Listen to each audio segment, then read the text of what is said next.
복된 소식 아름다운 소리 AM 1590kHz 시카고 기독교 방송입니다.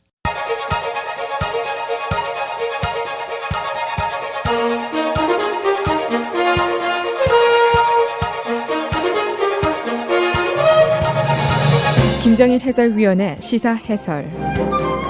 세상을 넓게 봅니다. 삶의 지평이 넓어집니다.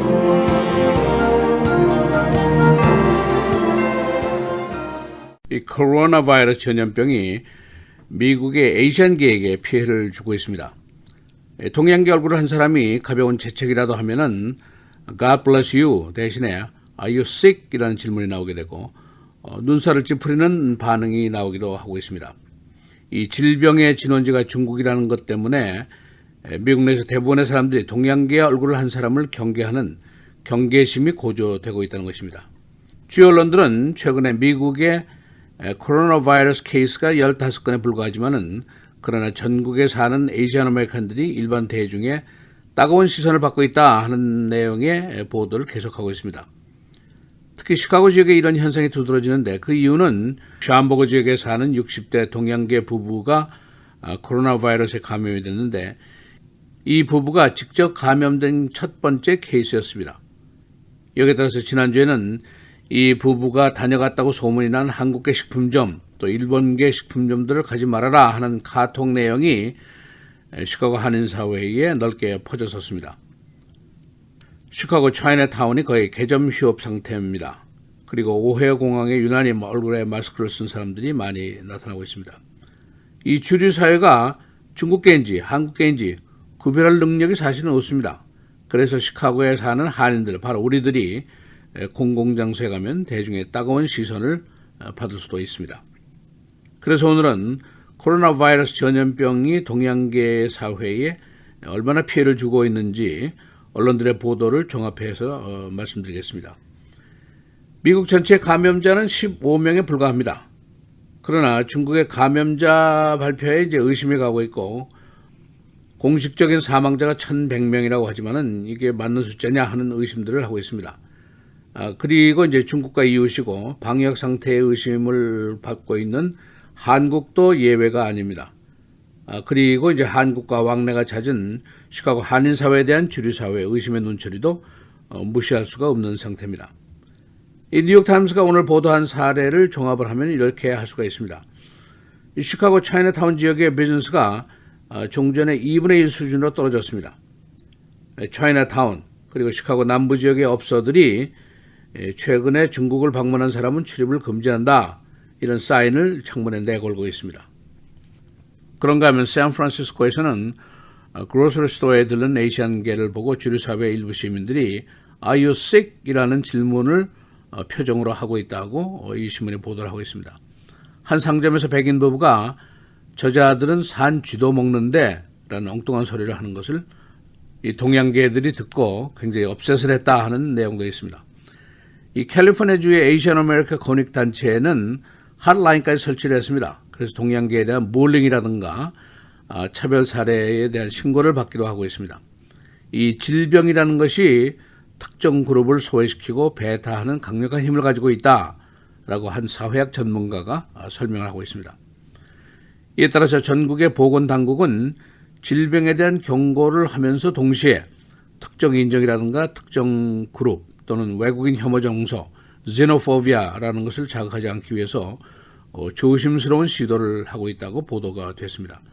그래서 일반 대중의 동양계에 대한 거부감은 이제 여전히 높아지고 있고 필라델피아에서 전철에 탄 한 동양계 여성을 들고 있는데 옆에 있던 사람이 동양계 여성이 다가오자 오 마이 갓 하면서 재킷으로 얼굴을 가리는 통에 이 동양계 여성이 매우 곤혹스러운 입장이 빠졌다. 이런 보도도 있습니다. 시카고 트리뷴도 이미 지난주에 시카고 차이나타운의 고객이 줄어들었고 차이나타운 식당의 비즈니스가 거의 개점 휴업 상태라 하는 보도를 했었습니다. 이 현상은 차이나타운뿐 아니라 시카고 북부에 있는 에반스턴 또 다른 서부에 있는 식당들도 매기가 뚝 떨어진 것으로 나타났습니다. 시카고 차이나타운에 있는 Chamber of Commerce의 회장인 모블 메이는 코로나 바이러스에 대한 공포가 미국 전역에 있다고 말하고 중국계 업소들 그리고 관광 사업도 큰 타격을 받고 있다고 솔직하게 털어놨습니다. 그리고 시카고 지역에 있는 한국계 식품점 또 한국 식당들도 다소 피해가 있는 것으로 보입니다. 이제 정작 중요한 것은 비즈니스 데미지도 문제지만 일반 대중들의 아시안계에 대한 부정적인 시각이 고조되고 있다 하는 것이 문제입니다. 트럼프 대통령이 이민자 소수계에 대한 독성 언어 때문에 전국에서 헤이트 크라임 숫자가 증가하고 있는 것은 모두가 아는 사실이고, 여기에 겹쳐서 이제 중국에 대한 교육 전쟁, 또 아시안에 대한 그 질병에 대한 공포감, 이런 것 때문에 bullying, 또 차별이 우려되고 있다. 그런 점이 지적이 되고 있습니다. 즉 전염병의 발병지로 중국이 꼽히면서 미국에 있는 아시안들에 대한 거부감이 상승되고 있다. 여기에 바로 문제가 있습니다. 이 중국인들의 미국 여행객 수는 작년에만 280만 명이었습니다. 지난 세기보다 한 10배가 늘어났는데, 시카고 지역의 중국계 커뮤니티의 규모가 크고 차이나타운은 시카고시의 중요한 관광 자원으로 꼽히고 있습니다. 시카고와 중국과의 교류가 많고, 게다가 오헤어 공항을 중심으로 한 중국과 미국의 항공사들의 중국 내 주요 도시들, 베이징이라든가 샹하이라든가 이런 곳에 대한 직항 항로가 있어서 왕래가 잦습니다. 또 미국 내의 주요 도시의 공항들이 이번 사태 이후에 중국과의 항공 출입을 최근에 금지하고 있지만, 시카고의 오헤어 공항은 종전대로 중국 왕래를 자유롭게 하고 있습니다. WHO의 통계에 따르면 중국 내 코로나 바이러스의 감염자가 4만 5천 명, 사망자 1,100명 이렇게 나와 있습니다. 그러나 많은 사람들이 이 숫자를 의심을 하고 있습니다. 중국 정부가 이것을 정확하게 발표하지 않았을 것이다 하는 생각들을 하고 있습니다. 세계적으로는 24개국에서 이 전염병이 발병이 돼서 13명이 현재까지 사망했습니다. 그러나 미국의 감염자는 15건, 사망자는 없습니다. 최근에 이 코로나 바이러스의 전염병 발병 이후에 시카고 한인사회의 영향도 꽤 큽니다. 모국 방문을 준비 중이던 한인들이 한국 방문을 대부분 취소하고 있습니다. 또 중국과의 근접 지역이고 중국인들의 그 한국 방문에 제대로 검증이 이루어졌는지에 대한 의심들을 하고 있습니다. 시카고 주류 사회에서도 동양계 커뮤니티의 사정이 밝은 사람들은 시카고 한인들이 중국과의 왕래가 많고 모국 방문 케이스가 굉장히 많은 것에 감안을 해서 우리 커뮤니티 내에 한국 식당이라든가 식품점의 출입도 꺼리는 경향도 나오고 있습니다. 그래서 지금 당분간은 어디 공공장소에 가서 우리가 재채기나 장기침도 한번 제대로 할 수 없고 남의 눈치를 보아야 되는 그런 세상 속에 우리가 지금 살고 있습니다. 시사해설 김재일입니다.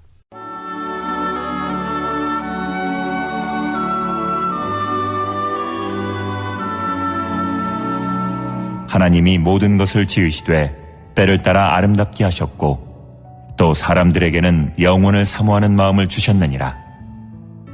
그러나 하나님이 하시는 일의 시종을 사람으로 측량할 수 없게 하셨도다.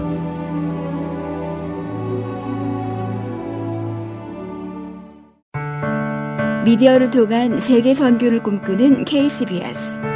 이제는 라디오가 없어도 KCBS 시카고 기독교 방송을 실시간으로 청취할 수 있습니다. KCBS 시카고 기독교 방송에서는 쉽고 간편한 라디오 청취 서비스를 제공합니다. 스마트폰 애플리케이션 서비스 안내 앱스토어에서 KCBS를 검색해 시카고 다운타운 그림의 KCBS 아이콘을 무료로 다운받아 설치하시면 스마트폰으로 실시간 KCBS 생방송 청취가 가능합니다. 정규 방송 시간 후에는 CBS 기독교 방송이 실시간 방송됩니다. 또한 시카고 기독교 방송 웹사이트 kcbs1590.org에서 생방송 듣기 메뉴를 통해 KCBS 라디오를 실시간으로 청취할 수 있습니다. 김정일 해설위원의 시사해설 방송도 스마트폰 KCBS 앱을 통해 매일 청취가 가능합니다. KCBS 앱의 왼쪽 상단에 위치한 메뉴에서 J-Kim 뉴스를 클릭하시면 다시 듣기 서비스가 가능합니다. 또한 페이스북이나 유튜브에서도 김정일 해설위원의 시사해설 진행 방송 청취가 가능합니다. KCBS 실시간 청취 서비스에 관한 자세한 사항은 시카고 기독교 방송 전화 847-583-영원구원 583-영원구원번으로 문의하시기 바랍니다.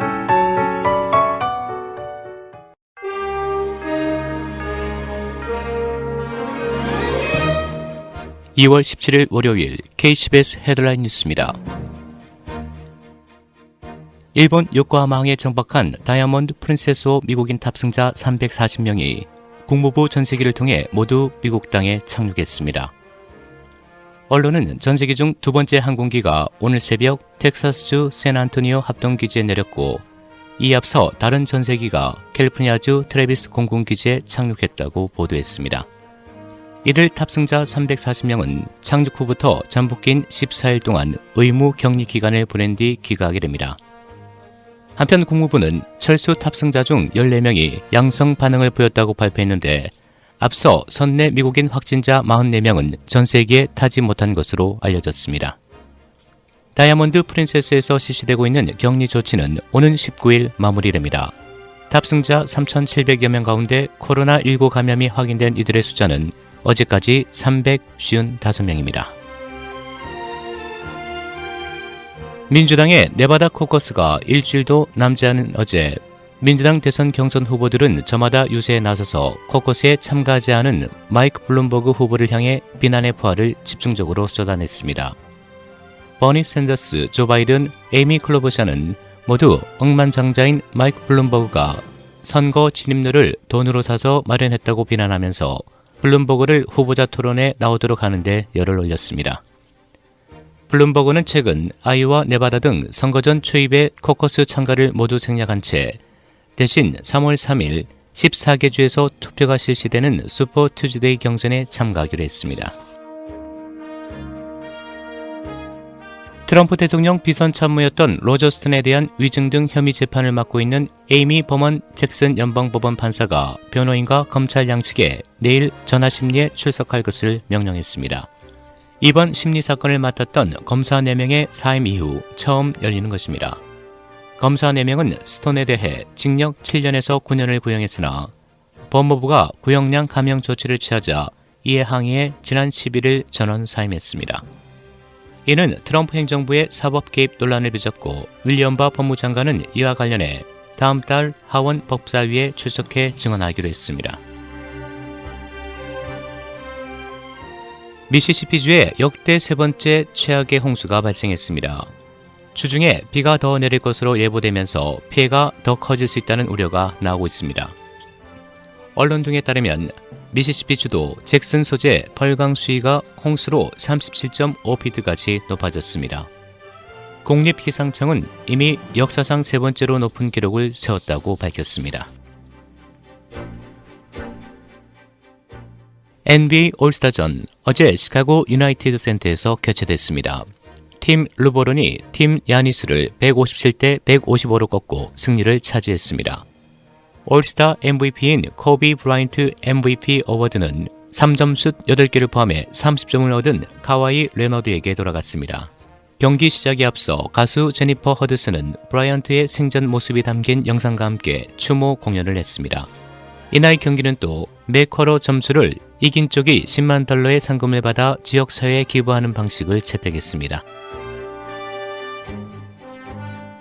트럼프 대통령은 시카고를 비롯한 9개 도시에 무장 이민국 경찰을 보내 불법 이민자를 단속할 계획입니다. 라이프 시장은 이 조치가 시카고의 불안감을 조성하게 될 것이라고 강력히 반발했습니다. 시카고 지역에서 강도 사건이 계속 일어나고 있습니다. 벨몬트와 어빙팍 지역의 윌그린 등 업소에서 강도 사건이 있었고 서버브 지역인 졸리엣의 전화기상에서도 권총 강도가 고객의 금품을 털었습니다. 브론즈빌 아파트 화재로 7명이 중상을 입었습니다. 이 중에는 5살 남자 어린아이도 있었으며 경찰관 3명도 부상을 당했습니다. 날씨입니다. 프레지던트 데이인 오늘은 흐리고 오후 들어 비가 내리겠습니다. 낮 최고 39도, 밤 최저 32도. 내일 오전에 대체로 흐리다 차차 맑은 날씨 보이겠습니다. 낮 최고 36도, 밤 최저 15도. 수요일 대체로 맑겠고 기온은 다시 내려가면서 매우 춥겠습니다. 낮 최고 28도, 밤 최저 9도. 목요일 맑은 추운 날씨 이어지겠습니다. 낮 최고 24도, 밤 최저 11도입니다.